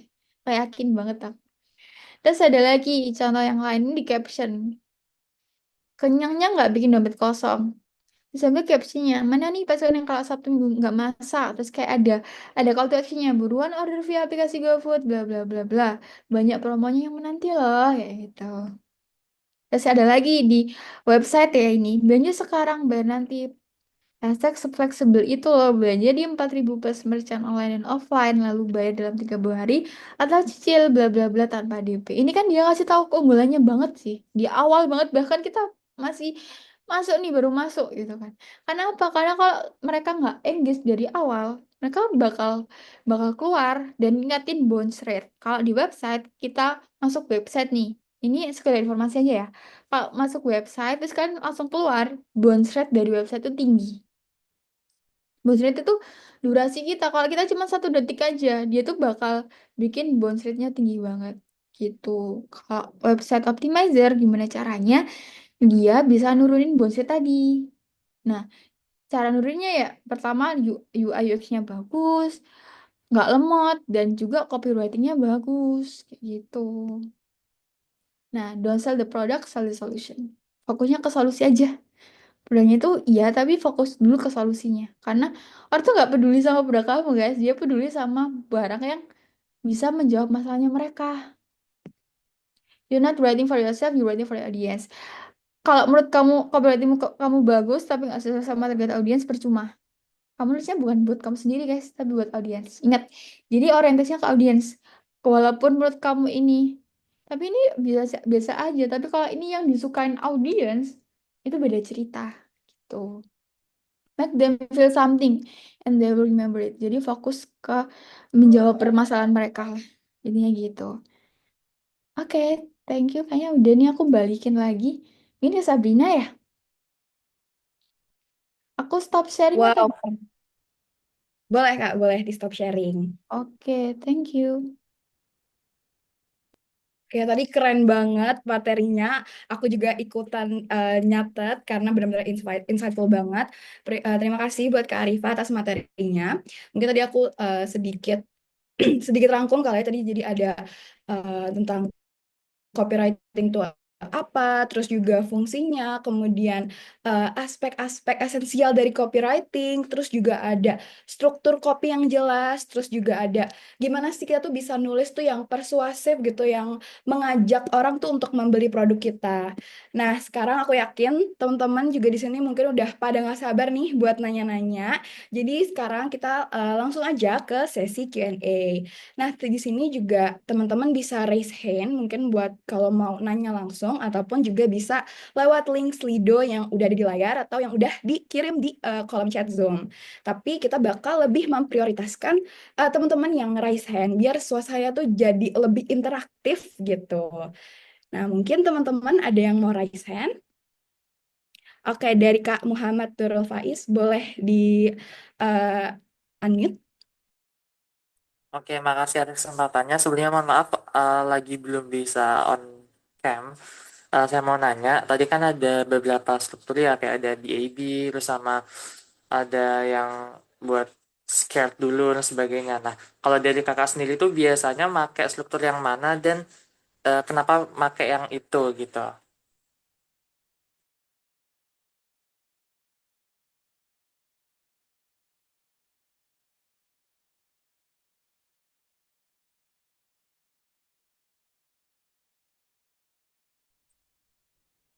Oke, mungkin Kak Arifah mau menjawab atau mau kita tampung dulu?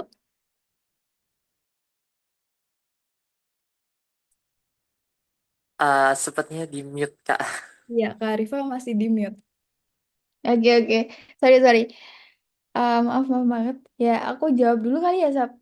Atau gimana? Boleh banget, boleh banget. Oke, thank you, Faiz. Makasih banget buat pertanyaannya. Oke, sebenarnya itu aku tuh nggak selalu fokus ke 1 2 hal. Jadi aku fokusnya kayak semisal nih, kadang aku fokus ngasih tahu problemnya dulu. Tapi kadang aku juga ngasih tahu before-nya dulu. Kayak semisal, kalau problem itu berarti aku pakai pas.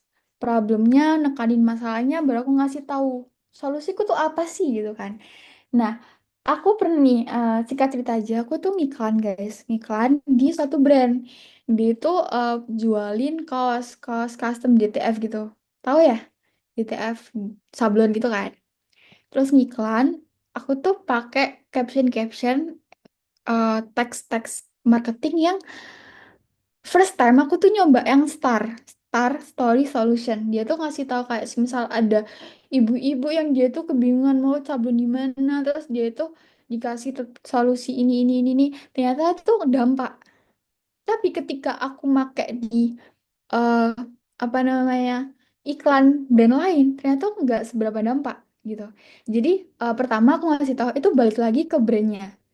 Makanya kalian tuh harus nyoba-nyoba nih biar tahu. Jadi operating yang kalian pakai itu mana sih yang paling dapetin engagement? Engagement itu dari metrik engagement kayak semisal like, comment, ya guys ya. Ada konversi mungkin ada pembelian dari situ. Ada misal kalau kalian iklan tuh ada klik hasilnya gitu kan. Itu paling banyak itu berarti dia emang paling bagus gitu.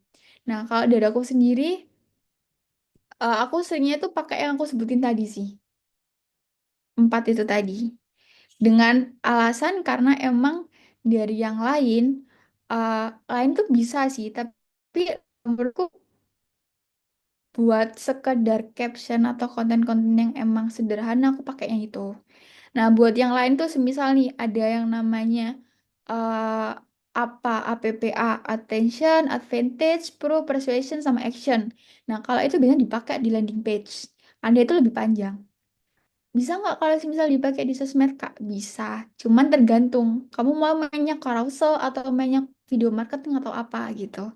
Balik lagi, itu tergantung sama platformnya, tergantung sama hasilnya juga. Karena nggak semua brand itu sama. Paham ya, Faiz? Atau ada yang mau ditanyain lagi? Oke, paham Kak. Berarti semacam trial and error ya Kak?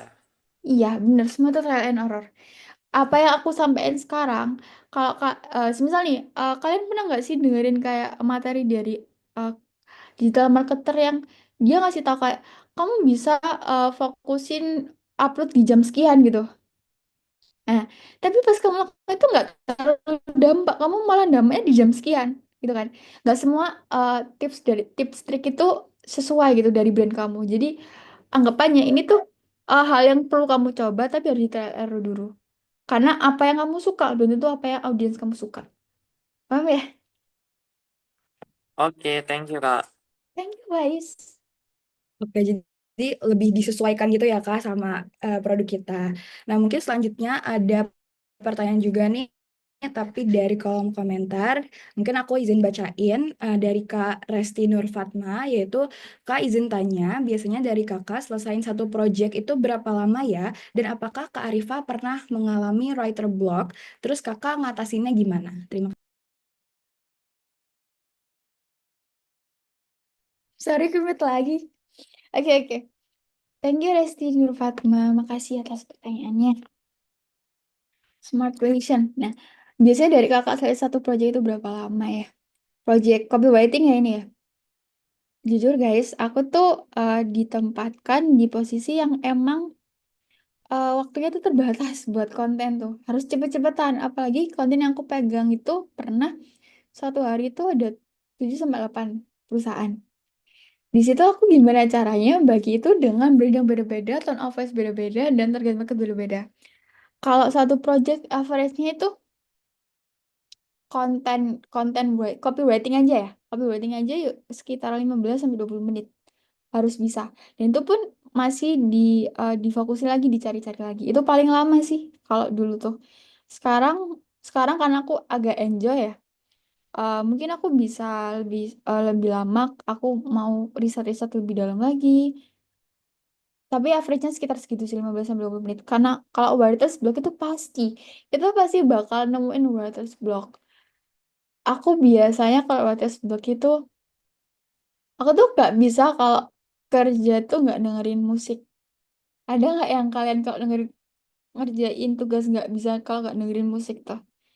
Nah itu salah satu caraku writers block. Kalau nggak gitu aku diem dulu. Jangan jangan dibuka nih laptop atau dibuka buku. Jangan buka dulu. Stop dulu. Kalian main sosmed lah 15 menit. Kalau aku nih ya, kalau aku main sosmed, terus habis itu aku udah tenang gitu, aku udah nggak apa ya, nggak writers block lagi, aku bakal nulis lagi. Kalau gitu aku tuh ini deh cara aku biasanya kalau misal bingung, aku tuh lihat orang-orang, lihat sekitar, itu aku tuh megang sesuatu gitu loh, megang sesuatu, megang ini ya. Aku kayak mainin ini dulu, megang, tapi tanpa mikir apa-apa. Jadi kayak mainin terus kayak lihat orang-orang gitu. Habis itu kalau udah aku berhenti, aku lanjut lagi. Tapi ingat, batas itu nggak jadi alasan kamu buat nggak nggak nggak tepat deadline. Karena gimana pun caranya kamu tuh punya klien gitu. Banyak banget lah cara orang tuh beda-beda tau pasti. Kamu mungkin suka kalau semisal lagi writer's block kamu tinggal tidur 15 menit atau 20 menit gitu kan. Kalau emang nggak bisa tidur karena kamu lagi di kampus tak apa gitu ya. Tuh bisa secara diem aja udah diem. Kalau kamu lebih writer's block itu kalau ditambahin lagi atau enggak misal lagi bener-bener burn out banget writer's block tapi kamu butuh ide, kamu bisa coba tenangin pikiran kamu dulu, habis itu kamu lihat rekomendasi orang. Itu banyak banyak banget. Kalau project copywriting balik lagi 10 sampai 20 menit udah selesai sih bikin kontennya. Udah kejawab belum ya? Oke, Oke, Kak, terima kasih. oke Ya, udah makasih ya. kejawab. Jadi intinya istirahat dulu gitu ya Kak, tapi bentuk istirahatnya itu disesuaikan sama kita lagi gitu ya. Iya, nggak sama soalnya. Ya, oke mungkin selanjutnya pada teman-teman juga yang mau raise hand mungkin mau langsung nanya atau mungkin kita langsung bisa ke Slido mungkin. Boleh di Slidonya?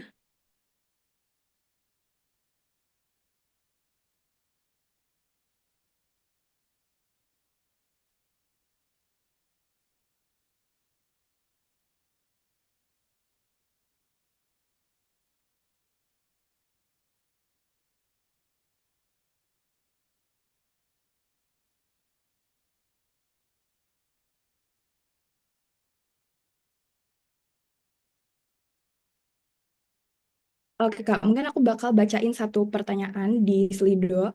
Ini anonimus sayangnya. Jadi eh, sebagai copywriter, apakah perlu skill web scraping untuk kebutuhan analisis data pelanggan atau riset forum online? Gitu. Pertanyaan. Berapa? Buat scraping ya? Iya, Sebenarnya perlu nggak perlu sih, tergantung. Kalau kamu udah mainnya ke website-website yang udah ada sistemnya gitu ya, kan itu ada analytics-nya ya. Kalau emang kamu butuh, bisa banget, malah lebih ngedukung. Karena kan ekstrak data kayak gitu, kalau misal kamu udah main ke situ ya, itu kan udah jelas banget detail gitu kan. Itu bisa kamu jadiin patokan target audiens kamu siapa, buat memahami audiens. Oke, siapa? oke, makasih Kak. Nah ini mungkin Iya. terakhir ya dari Kak Muhammad Nurul Faiz, boleh di-unmute juga. Oke, sorry mau nanya lagi. Jadi saya kan ada ini ya kayak mengenai struktur penulisannya. Nah, kalau dari kakak sendiri itu dalam em, melakukan copywriting itu ada formatnya nggak ya? Maksudnya kayak format khusus yang punya kakak gitu. Mungkin kayak kalau misalkan di AB itu apa ntar ada mau nentuin teknisnya, mau nentuin tujuannya dulu seperti apa, harus ya teknis detail-detailannya gitu sih Kak. Biar memudahkan dalam menulis gitu kira-kira. Oke, thank you for the question, Faiz. Sebenarnya jujur aja, aku tuh tergantung lagi. Aku nggak bisa ngomong pastinya apa, cuman seringnya aku ya, Faiz. Itu aku tuh seringnya tuh fokusnya permasalahan mereka. Udah itu aja. Hal lain itu permasalahan mereka dulu. Kayak semisal, eh aku tadi kan Mbak, kalau semisal kamu nggak, tadi aku tuh kasih contohnya tuh permasalahan mereka terus kan, kayak jerawat, atau teras rumah kotor atau apa itu kayak ngasih tahu dulu ini sesuai nggak sama permasalahan kamu. Misalnya aku tuh lagi emang mungkin ya aku tuh kemarin lagi sakit gigi guys, sakit gigi, terus habis itu aku tuh lihat tiba-tiba konten TikTok aku tuh sakit gigi, dia bilang sakit gigi nggak sembuh-sembuh, intinya gitulah. Nah itu kan aku jadi berhenti buat diem dulu kan. Terus kayak aku kepo apa sih yang ditawarin dia gitu kan. Nah aku tuh seringnya tuh pakai copywriting yang fokusnya ke permasalahan dulu. Itu dari aku sendiri ya. Habis itu aku baru ngasih eh, hal kayak semisal kayak permasalahan. Habis itu kalau semisal permasalahan ini nggak diselesaikan itu bakal kayak gimana, bakal lebih parah. Terus baru aku ngasih solusi brandku, terus aku ngasih keunggulannya. Call to actionnya baru gitu.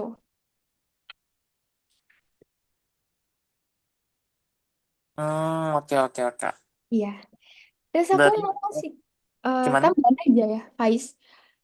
Mungkin bisa kamu eh, catat beberapa ya. Kalau copywriting tuh intinya kamu tuh harus jelas, terus ringkas, ada daya tarik di awal kalimat, 1 sampai 3 detik pertama itu bisa nge-engage audience.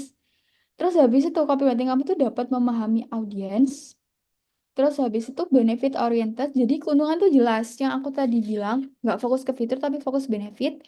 Call to action-nya tuh clear, jelas. Kamu tuh mau mau dia tuh ngapain, bisa nyentuh emosi dan menggunakan kata persuasi.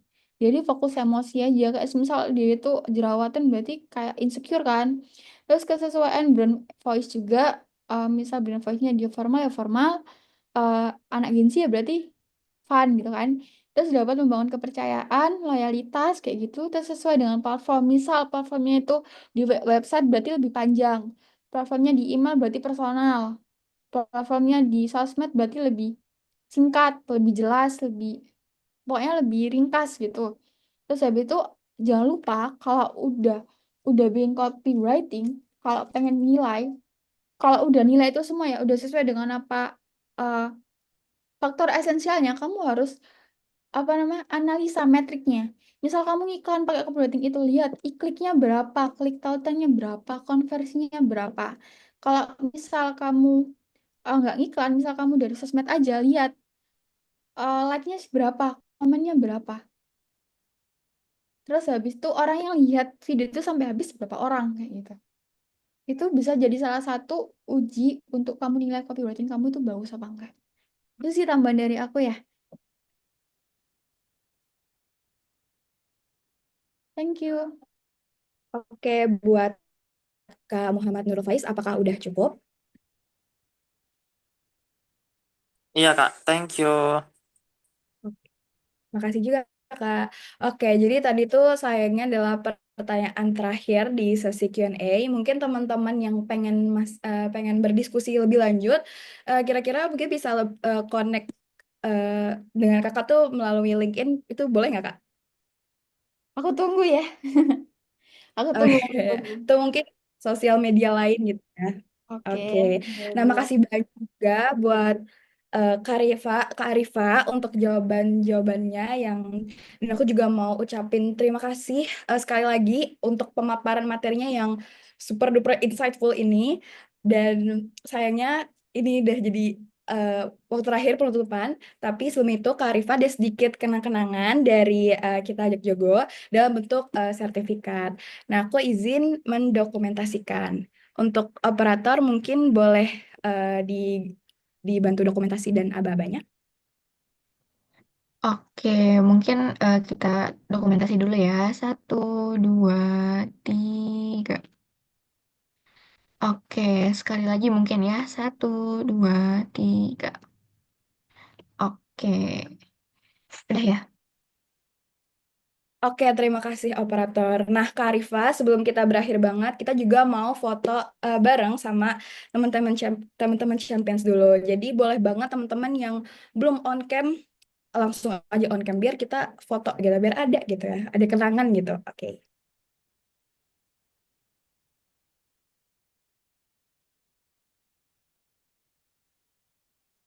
Yuk teman-teman yuk yang belum on cam langsung aja on cam ya. Karena di slide pertama masih banyak banget nih yang belum on cam.